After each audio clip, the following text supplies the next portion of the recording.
بسم الله والحمد لله والصلاة والسلام على رسول الله أعوذ بالله من الشيطان الرجيم فاعلم أنه لا إله إلا الله واستغفر لذنبك Allah Teala Muhammed Suresi'nin 19. ayetinde aytadi. Fa'lam annahu la ilaha illallah. Bil deydi Peygamber sallallahu. Odan başqa құлшылыққа лайықты иlah жоқ дейді. Құлшылыққа лайықты құдай жоқ дейді. Вастағфир ли замбик, және күнәларың үшін кешірім сұра дейді. Сол сияқты Араф сүресінің 180 аятында «Олиллахил асмаул хусна фад'уху биха». Ең көркем есімдер Аллах Тағалаға тән дейді. Ендеше сол есімдер арқылы одан тілеңдер дейді. Сол есімдермен одан тілеңдер, оған дұға жасаңдар дейді. Пайғамбар хадисінде ақиқатында Алла Тағаланың 100-ден бір кем 99 есімі бар дейді. Кім оны түгендеп шықса жәннатқа кіреді деген. Бұл хадис Бұхари және Муслимде келген. Енді түгендеу дегеніміз не? Ең алдымен оларды не істеу? Атап шығу, яғни білу.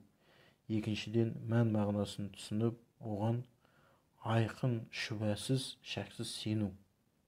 Мысалы, Аллах Тағаланы Әл-Хаким десек, бүкіл істерді адам баласы, мұсылман адам, Аллах Тағала тапсыру керек.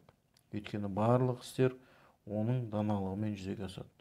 Егер Аллах Тағаланы Әл-Құддус десек, біздің есімізге Аллах Тағаланың барлық кемшіліктерден пәк екені есімізге түседі. Үшіншіден, осы есімдер арқылы Аллах Тағалаға дұға жасау. Біз білетіндей дұғаның екі түрі бар. Біріншісі ол Аллах Тағаланы дәріптеу, ұлықтау және оған құлшылық ретінде жасалатын дұға. Екіншісі ол Аллах Тағаладан белгілі бір нәрсені сұрап, тілегенде жасалатын дұға.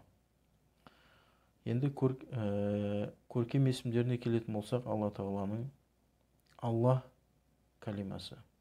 Бүкіл жаратылыстың құдайы Аллах Тағала және Раббысы жалғыз ғана Алла Тағала. Тәңірлік және Раббылық ерекшеліктер Алла Тағалаға ғана тән. Ол пенделер құлшылықтарын арнап, оған кішірейе бой ұсынатын, әміріне құлдық ұратын, бас иіп, сәжде жасайтын құдай Алла Тағала. Құлшылықтың барлық түрі тек қана ол үшін орындалу керек және Алла Тағала үшін ғана орындалады. Келесі көркем есімі Ар-Рахман, аса мейірімді. Бұл есім оның мейірімнің кең екендігін білдіреді және барша жаратылғандарды қамтитынын білдіреді. Ар-Рахман. Ол есім Аллах Тағаланың өзіне ғана тән. Ар-Рахман есімі Аллах Тағалаға ғана тән және басқаны онымен атауға болмайды. Яғни Ар-Рахман деп басқаларды атауға болмайды. Келесі көркем есімі Ар-Рахим, ерекше рахымды. Аллах Тағала өзіне иман келтірген момын пенделерді осы дүниеде де және ақыретте де мейіріміне бөлейді. Оларды кешіруші, оларды өзіне құлшылық жасауға бастаушы, бастап ақырет күні не істейді? Жәннатпен сыйлаушы. Ар-Рахим, ерекше рахымды. Келесі көркем есімі Әл-Афу, ғафу етуші, күнәні өшіруші Аллах Тағала. Оны кешіруші, пендесін жазалауға құдірет жете тұра, оны жазасыз қалдырушы. Келесі есімі Әл-Ғафур, кешіруші, пенденің күнәсін жасырушы, абыройын сақтаушы және жазаламастан жайына қалдырушы. Келесі көркем есімі Аллах Тағаланың Әл-Ғаффар, өте кешірімді, өте кешірімді. Күнә жасап, кешірім сұраған пендесіне мол кешірім иесі. Келесі көркем есімі Ар-Рауф, Ар-Рауф, мейірбан ескеруші. Аллах Тағала бұл мейірімінен де артық қасиет. Мейірбандығы ескерушісі, ескеру Аллах Тағаланың мейірімінен де артық қасиет. Аллах Тағаланы ескеру бұл дүниеде барлық жаратылысты қамтығанымен, ақыретте өзіне шынайы иман келтіріп, момын болған, жақын болған құлдарына айрықша түрде бұйырады. Алла тағаланың келесі көркем есімі Әл-Халим, байсалды. Аллах тағала пенделерін жазалауға құдіреті болса да, оларды жазалауға асықпайды. Әл-Халим, байсалды. Керісінше оларға кеңшілік жасайды, мұрсат береді. Жарылқау сұрағандарды кешіреді. Келесі көркем есімі Әт-Тауаб, тәубені қабыл алушы. Алла тағала өзі қалаған пендесін тәубеге келтіруші, таңдап тәубеге келтіруші және олардан тәубелерін қабыл алушы. Келесі көркем есім сипаты, көркем есімі Әс-Ситтир, кемшілікті жасырушы. Аллах тағала пенделердің кемшіліктерін жасырады, оны басқаларға жария етпейді. Сондай ол пенделердің кемшіліктері мен әурет жерлерін және басқалардың кемшіліктерін жасырғанын ұнатады. Келесі есімі, көркем есімі Әл-Ғани, бай, мұңсыз. Аллах тағаланың өзі де, сипаттары да кәміл. Өзінің жаратқандарынан ешкімді ешқашан қажет етпейді. Керісінше барлық жаратылыс оған әрдайым мұқтаж. Оның игіліктері мен көмегін қажет етеді. Келесі көркем есімі Әл-Кәрим, жомарт. Аллах тағаланың қайыры мол, сый тартулар көп.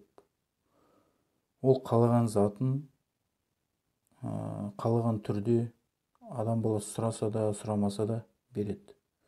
Ол күнәларды кешіруші және кемшіліктерді жасырушы. Әл-Кәрим, Аллах тағала жомарт. Әл-Акрам, келесі көркем есім сипаты, көркем есімі Әл-Акрам, ең жомарт.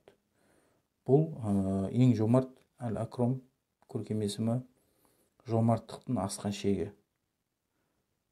Осы тұрғыдан оған ешкімде тең келе алмайды Аллах тағалаға. Бүкіл жақсылық одан.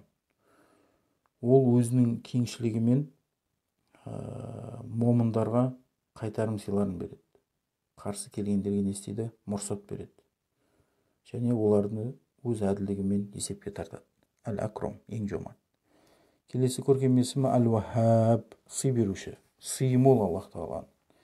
Әрі оны еш нәрсе сұрамай, еш нәрсе көздемей тарту етеді Аллах тағала. Нығметтерді адамдар сұрамаса да, сұраса да береді. Келесі көркем есімі Әл-Жауад, бергені көп, жомарт. Аллах тағала адамдарға игіліктерді береді. Оларға кеңшілік жасаушы. Бірақ осы игіліктерден момындардың үлесі басымырақ болады, көбірек болады. Келесі көркем есімі Әл-Вадуд, жақсы көруші. Аллах тағала өзіне жақын болған құлдарды жақсы көреді. Және оларды кешіруші. Және игіліктерді беруші. Және сүйіспеншілік етеді. Олардан Аллах тағала разы болады, амалдарын қабыл алады. Әрі де оларға жер бетіндегі басқалардың сүйіспеншілігін нәсіп қылады. Екен. Келесі көркем есімі Әл-Муъти, беруші. Қалаған пендесіне өз қазыналарынан өзі қалағанша береді Аллах тағала. Бұл бергенін өзіне жақын болған құлдарын көбірек алады. Ол әрбір нәрсеге дене мен сыртқы көріністі істейді, беруші. Келесі көркем есімі Әл-Васи, кең дархан. Сипаттары Аллах тағаланың. Сипаттары кең Аллах тағаланың. Ешкім оның сипаттарын есебіне жете алмайды, түгендей де алмайды. Оның ұлылығы мен билігі, оның кешірімі мен мейірімі өте кең. Оның жомарттығы мен игіліктері барлығы кең. Келесі көркем есімі Әл-Мухсин, жақсылық жасаушы. Оның Аллах тағаланың өзі, есім сипаттары, әрекеттері көркем. Ол әрбір нәрсені көркем түрде жаратқан. Және барлық жаратылысқа жақсылық жасаған. Келесі көркем есімі Ар-Розиқ, ризық беруші. Бүкіл жаратылысқа ризық беруші бұл Аллах тағала ғана. Олардың ризығын әлемдерді жаратудан бұрын Аллах тағала белгілеп қойған. Және оны кейін болса да толықтырып беріп тұрушы, және соны өз міндетіне алған. Келесі көркем есімі Ар-Раззақ, ризықты мол етіп беруші. Бұл есім оның пенделерінің ризығын молмен беруші екендігін білдіреді. Алла тағала ризықты пенделерге өзіне сұрауынан бұрын да, тіпті өзіне бой ұсынбаса да не істейді? Береді. Ар-Раззақ, ризықты мол етіп беруші.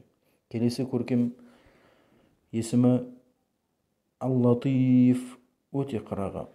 Барлық істің мән жайын бүге-шүгесіне дейін толыққанды білуші. Және еш нәрсе Алла тағаладан жасырын қалмайды. Алла тағаладан жасырын қалмайды. Ол пенделеріне жақсылық пен пайдалы нәрселерді жасырын жолымен олар күтпеген, ойламаған жерден жеткізіп тұрады. Келесі көркем есімі Алла тағаланың Әл-Хабир, әр нәрседен хабардар. Оның білімі барлық нәрсені қамтушы. Сыртқы жағын қалай қамтыса, олардың ішкі жағы мен құпия тұстарын, сырларын дәл солай қамтиды.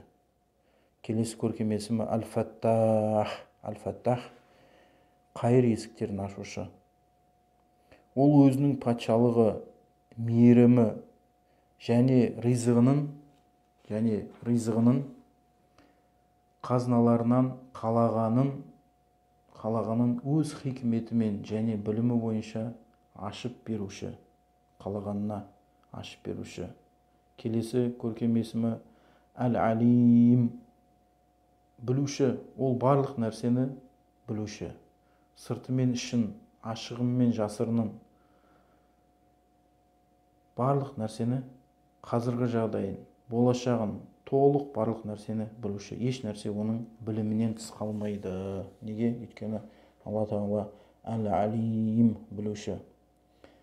Келесі көркем есімі Әл-Бар, пенделеріне жасаған жақсылықтары көп. Әл-Бар, пенделеріне жасаған жақсылықтары көп. Аллах тағала береді, бірақ ешкім оның пенделерге бергендей игіліктерін бере алмайды. Және ол игіліктерді не істейді? Есептей алмайды.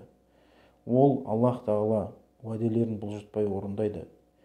Пенделеріне кең пейілдік көрсетеді, қолдап қорғайды және азғантай амалдарын Аллах тағала қабыл алып, сауаптарын көбейтіп өсіреді. Келесі көркем есімі Әл-Хаким, дана. Алла тағала хикмет иесі. Ол әрбір нәрсені өз орнына қояды. Оның басқаруында ешбір ақау да, қателесу де болмайды. Неге? Өйткені Алла тағала Әл-Хаким, дана, хикмет иесі, әр нәрсені өз орнына қояды. Әл-Хакам, келесі көркем есімі Әл-Хакам, үкім етуші. Аллах тағала өзінің әділдігімен, өзінің үкімімен пенделердің арасында не істейді? Үкім шығарады. Олардың ешқайсысына да Аллах тағала әділетсіздік жасамайды. Ол өзінің қасиетті кітабын, яғни Құранды адамдар арасында үкім ету үшін түсірген. Келесі көркем есімі Әш-Шакир, құлдардың қадірін білуші. Аллах тағала өзіне бойұсынған құлдарын мадақтайды, мадақтаушы, мақтайды. Амал азғантай болса да ол үшін қайтарым сыйларын беруші. Пенделердің берілген нығметтерге шүкір еткен бұл дүниеде ризық несібелерін арттырады сол үшін.